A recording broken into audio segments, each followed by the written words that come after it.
Good evening and welcome to the Whiskey Lovers Society with me, Gert de Tief. Tonight we're talking about 12-year-old whiskey.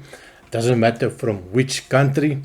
And didn't really think about price when I started making this list. And I can tell you it was not an easy list to make. So I went through all the 12-year-old whiskies that I've reviewed over the last 2.5 years. And I realized I did 52 videos already on 12-year-old whiskies, some comparisons. And so I thought to myself, this is a good idea to find my favorite. Now, was it an easy task? Oh, definitely not. It took me some time. I've been working on this video for about a week and a half already. So bear that in mind, a lot of work. So all I ask for you, after you've watched this video, do a like and subscribe and help this channel to keep the lights on. So in the research that I did, I love AI and I like asking AI some questions. And one of the questions that I asked, name me some high selling or biggest sellers of 12-year-old whiskey around the world. And interesting list. Did not make my list. I think they just look at sales, and I don't think it's always a good reflection. As an example, I have in my hand the Macallan 12-year-old. This is one of the suggestions that was made. The 12-year-old double oak. Also a little better one they suggest is the Sherry Oak 12-year-old, a little bit more expensive. This one is going to set you about probably 100 more euros for the bottle. Bloody expensive, and this is for a 40% ABV. So this one, although I like Macallan, I think it's more I like the idea of Macallan, but they're taking a little bit the piss out of us with that 40% ABV. I know the Americans and even in South Africa we get 43% ABV. So this one I picked up quite a long time ago, and expensive. So unfortunately, and I think a lot of people will agree with me, that that should not make the list. So I'm going to start off with one that I have here, and I did pour myself one of them. Just look at this color. It is natural color. It's non-chill filtered, 44% ABV, ex-Pedro Jimenez sherry cask. And that is one of my favorite ones. Now, I've been drinking whiskey for, I think it is 35 years. I've always been chasing that sherry monsters, Pedro Jimenez, Oloroso, you name the sherry, and I've tried it. So, lately I've been trying more the bourbon approach. And I must admit it's quite nice. So this is the Jura 12-year-old Pedro Jimenez matured whiskey. It is a single malt. It is called the Bay. And I can tell you that sherry, that Pedro Jimenez sherry, and from what I've seen, the Pedro Jimenez sherry, 15-year-old sherry, so it's not a young sherry cask that they are using, and it definitely shines through. Now, just one thing that you need to take note: if you do pour it, the initial nose can be off-putting for some people. That little funky note, that little bit of a rubber note, inside tire air note. So it can be off-putting, but give it a little bit of time in a glass and it just wakes up. That little funkiness disappear quite fast, and you're left with this oily, thick, viscous, dark fruit, intense sweet notes coming out. There's a raisins, that dates, that figs, that little Christmas cake in a glass feeling. I get a little bit of a dark chocolate note, dark honey, molasses, sweet on sweet on sweet. Now, I have a little bit of a sweet tooth, but this one is really sweet on the nose. And I've always said, it is so similar just to having pure Pedro Jimenez sherry that has been leveled up with a little bit of whiskey. So for me, absolutely stunning. On the taste as well, really, really nice. It's stunningly sweet. It's got loads and loads of the dried fruit components, a little bit of the dark chocolate notes. It's viscous, it's oily. Let me just make sure. It is just sweet Christmas cake. And you get caramel notes, you get a butterscotchy note, you get a dark chocolate note, the aftertaste of the dark chocolate. It's sweet, but surprisingly, it is not as sweet as the nose suggested. The nose suggested a lot more sweetness. So really a nice, sweet whiskey for me. Now the next one that I poured myself, also about 5-10 minutes ago, a little bit lighter. And oh my word, and that is a little bit almost not really the opposite, but it's scaling down that sweetness. And of course I'm talking about Loch Lomond 12-year-old. Now this one was also a nominated whiskey from the OSWA, the Online Scotch Whisky Awards, and I had to go buy it. Did so, and I was not disappointed. So 46% ABV. There's ex-bourbon, and when they put it in a new cask that was being reburnt to give it a little bit of an extra edge on the taste. So sweet, there's a little fruity component. You also have sometimes and not always. And when I open up the bottle the first time, I can show you the bottle. So when I opened this bottle the first time, it had a little bit of a smokiness to it, just a hint coming from that charred barrels. But after, well, I've opened it quite a long time ago. So if I go back now, I'm struggling to find that hint of that smoke. Maybe something like Johnny Walker with that hint. Now this is a little bit less than a hint on it. That nice sweetness, a little bit of that caramel. I get a little bit of a dark chocolate note. There's also a little bit of a fruity component with a little bit of a peach. And a little bit of a gooseberry note peeking out. And that's something that I have not picked up previously.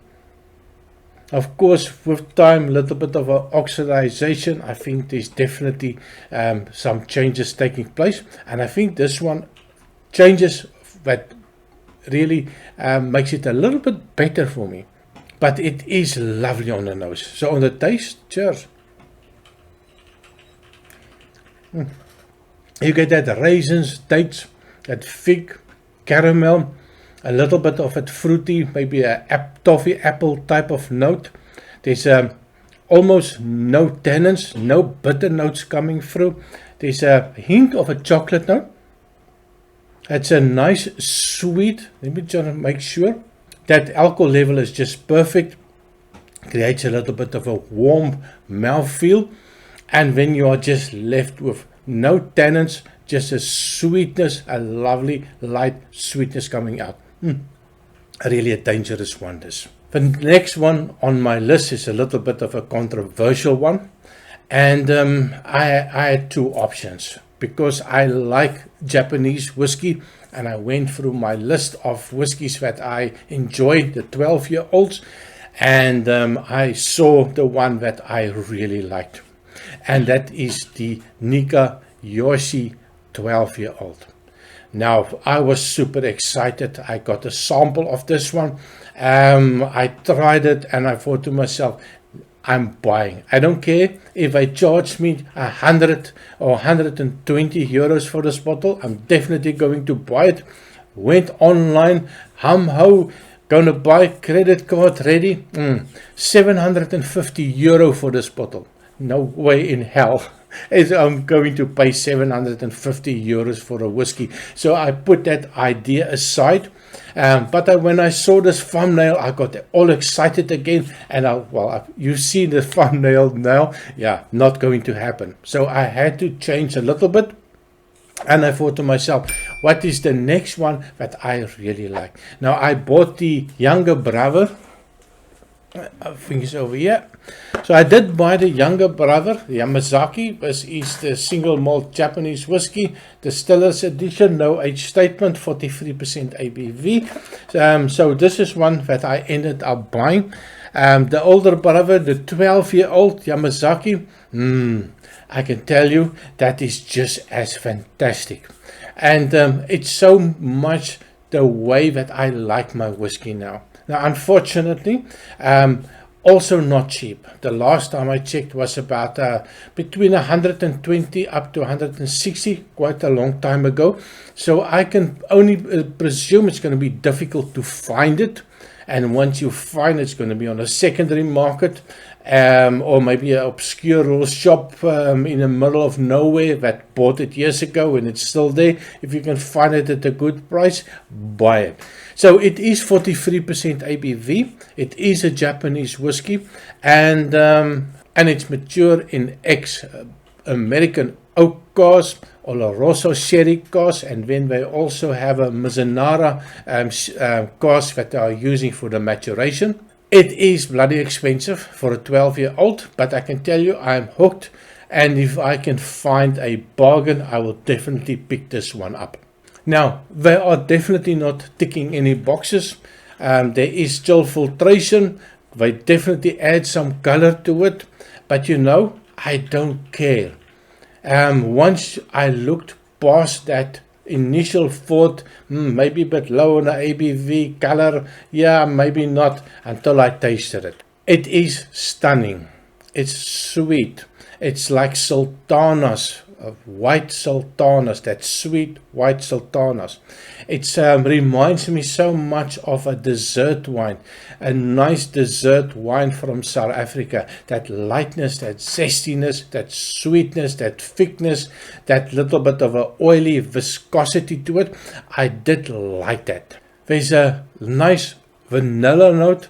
There's a smoothness to it, there's a mellowness to it, there's a friendliness to it, that's a drinkability to it, that for me, ticking the other boxes instead of the main boxes. There's a little bit of a glazed cherries, there's a little bit of a cinnamon note, I get a little bit of a toffee note, that caramel note, that creamy note. Also pick up a little bit of a dried apricots on the taste. And a little bit of a butterscotchy note, a little hint of a chocolate note. Absolutely fantastic on the nose. And then you put it in your mouth and you realize how exceptional this whiskey is. It's sweet, it's fruity, it's nutty, it's a little tropical fruit going out. It's a little hint of a pineapple note. There's no tannins, no bitterness, just lovely, sweet, well balanced. And it is stunning on the nose and stunning on the taste. Now the next one on the list is definitely something that I think most people will agree with me, and I know a lot of people have picked this one as their favorite whiskies, and of course you have to bring in the Bunnahabhain 12. Well, I think you see there's a little bit of a pattern going, a little bit of a sweet whiskey. Now I I was thinking maybe I should also add a nice peated whiskey to the list. I went through all the ones that I've tried, and I do like them. There is some nice ones. Lagavulin 12 Special Edition was a nice one for me, but it didn't get me excited. It didn't say, shout, pick me for the list. That is not going to happen. So for me, the next one is definitely have to be the Bunnahabhain 12-year-old. Now they also have a cask strength. Cannot find it. I've been looking all over Europe, cannot find it. And for me to buy it in the UK, available there, just forget about it. The import duties and taxes and everything that the government put on here is just going to kill the price, and it's going to make me grumpy, and I'm not going to be unhappy that I'm paying all this extra money for it. But for me, the Bunnahabhain 12 single malt, non-chill filtered, no color added, we do tick the boxes. Of course, you have the sherry cask and ex-bourbon cask maturation. It is a little bit of a sherry monster. It is a little bit of a nice sweet one. It is a friendly one. It's something that you can drink. It's something that you can share with your friends, neighbors, and they will all be happy with this one. So really a winner in so many people's whiskey bar. So you have that big sherry notes, all the raisins, dates, figs. You also have a little bit of a red apple note. There's a little bit of a freshness of fruit coming out. There's a little bit of an orange oil peel that I get. Not sure how many people picked that up. It was something that was a little bit strange for me. Then you have that, of course, that caramel notes. You have the toffee notes coming out. You have that Christmas cake type of feel, loads and loads of brandy on the Christmas cake. You chew it, you get that lovely sweetness, you get a little warmth of the brandy. Absolutely fantastic. So definitely something on the nose that was really nice. It is strong on the nose, a little agitation. You do get that alcohol level, but when you put it in your mouth and you realize the taste is fantastic. You have that Christmas cake notes. You have the little Christmas spices. You get a little bit of it cinnamon, vanilla. You get that apple note, that fruity note, the raisins, that little dark chocolate note. It's like putting everything in your mouth, something like a trail mix. Put it in your mouth with a bits of chocolate in it. You chew it, and that is what you have when you finish this sip. You get all this loveliness from the dried fruit. So something that I really appreciate in this one, and I would love to try the cask strength to see what the fuss is all about. Now the last one on my list, and that's something that I was really going back and forward. There is so many other 12 years old. One that comes to mind is the old Glendronach 12-year-old, the Billy Walker edition. And I did like it, but it was something that was missing for me. And I think the biggest problem that I had at that stage, I was chasing that real sweet whiskies, that sherried whiskies, and I saw so many people ranting and raving about it. So I spent the money, still young in the whiskey YouTube reviews, so I was so looking forward to it, and when I tasted it, I was a little bit disappointed. And I think it is only my fault, because I had this expectation of this sherry monster. Now at that stage, that was not for me. That was not that sherry monster that everybody said it's going to be. And then I also picked up the 15-year-old, and there's something, the whiskey friend, he's base opening whiskey that he had, and for me that was so much better than that. I also have the 18-year-old still unopened. I'm looking forward to it. And funny, I want to wait for my 10,000 subscribers, so I might wait a long bloody time, but can you imagine opening that in the next 20 years? So anyway, please remember to like and subscribe so that I can open that bottle much faster. Now the next one that I'm talking about, after going through everything, now I bought a bottle of this, I opened it up, I did a review on it, and I was not so much impressed. I love the nose of it, but the taste for me was a little bit disappointing. And I left the bottle, and then maybe 6-7 months later I started checking it out again, and I kept on going back to it, and I kept on thinking this is so much better. And of course I'm talking about the Ben Riach 12-year-old. It is a Speyside whiskey. I do kind of like Speyside whiskies now, that lightness, that fruitiness, a little bit of an ex-sherry, ex-Pedro Jimenez. The theme just goes on. I'm sorry, it is for the people that are non-diabetic. non-chill filtered, natural color, 46% ABV. So they are really ticking the boxes for me. And of course, when it comes to the nosing and the tasting, you get that lovely, nice, sweet sherry notes, that Pedro Jimenez coming out. There's a little bit of that sweet, buttery note coming out. There's a little bit of peaches, caramelized peaches, you know, where you cut them off and put them on a fire, get that little griddle marks on it. Really nice for me. And of course, you have that normal dates, raisins, figs, dark fruit, plums, all the dried fruit components coming out, and a hint of a cinnamon on the nose. When you move on to the taste, now this is where it became a little bit difficult for me in the beginning. There was quite a lot of oaky tannins to it. At that stage, I didn't appreciate any oak, any tannins, any bitter notes. So for me, that was the killer. Now I'm really appreciating that little bit of a bitter note to balance out the sweetness of the alcohol. So you have that sweetness of the fruit, of the dried fruit, and then you have that oakiness, a little bit of maybe an espresso oakiness, of a little bit of a dark chocolate, or maybe even a little bit of a Turkish coffee. Not that strong, but there's just a hint of that oak that comes out. And it really grew on me. That balance is fantastic. That sweetness and the oakiness and the fruity components. It is a lovely nosed whiskey. It's a lovely taste whiskey. And it's definitely, if you have a bottle, give it a go. Leave a comment and tell me what do you think about this little bit of a strange one that I'm going to put in this review. And I think a lot of people are not going to be agreeing with me on this one. But anyway, very subjective matter. That is my list of whiskies that's 12-year-old. For me, picking the winner on this one, for me the best one, the one that I would really like. Well, I would really like the Nika Yossi 12. But of course, my wallet don't sit in the same room together. So if I have to pick one, it's going to be between the Jura and the one that I bought. Oh my word, it is so nice.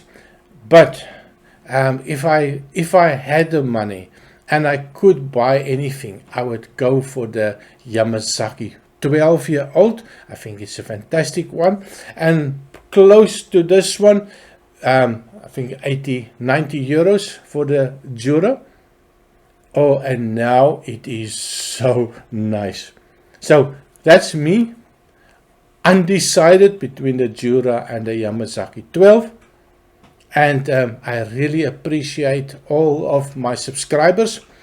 We are now standing at 1,206 subscribers. Super excited about that.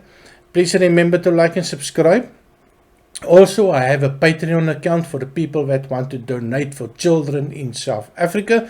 We are looking at 75 kids, 85 families. It takes a lot of money to buy food and clothing for some of the people. Very poor neighborhood, very needy children. We cannot let them go sleep hungry. So Patreon account, if you want to invest 2 or 3 euros a month, really appreciate it. So thank you very much, and I see you next time. Cheers.